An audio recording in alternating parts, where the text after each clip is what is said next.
Good morning guys. आज जो phrase हम करने जा रहे हैं वो है बी टेकन अबैक। बी के यूजेस आप जानते हैं कि इज, एम, आर, वॉज, वर वगैरह सब्जेक्ट, टेंस और सिचुएशन के हिसाब से हम यूज करेंगे।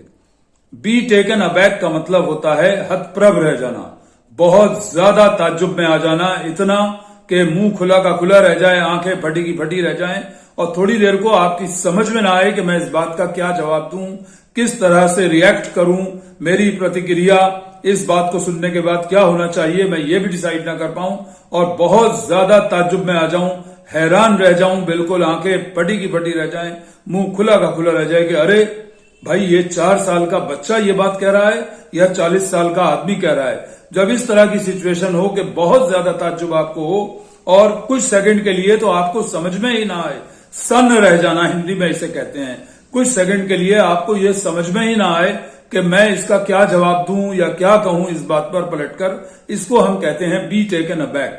I was taken aback when I heard his answer. मैं सन्न रह गया, हतप्रभ रह गया, बिल्कुल हैरान रह गया, हैरत ज़दा रह गया जब मैंने उसका जवाब सुना। तो कोई भी बात सुनकर अगर आप हैरत ज़दा रह जाते हैं, हैरान रह जाते हैं, तो उसको हम कहते हैं बी टेकन अबैक। लेकिन ये मामूली ताज्जुब या हैरानी के लिए नहीं होगा कि मुझे बड़ा ताज्जुब हुआ कि भाई आज लाइट इतनी जल्दी चली गई, इसके लिए बी टेकन अबैक यूज नहीं होगा। मुझे बड़ा ताज्जुब हुआ कि उन्होंने आज पैसे दे दिए जो कभी नहीं देते हैं, ये कोई ऐसी बात नहीं है। लेकिन ऐसा जवाब सुनकर या ऐसी बात सुनकर आप बिल्कुल हैरत ज़दा रह जाएं, हैरान रह जाएं, सन्न रह जाएं कि अब मैं इसका क्या जवाब दूं या किस तरह से इस पर अपनी प्रतिक्रिया व्यक्त करूं या किस तरह से रिएक्ट करूं, इसको हम कहते हैं बी टेकन अबैक। उम्मीद करता हूं आपको समझ में आ गया होगा।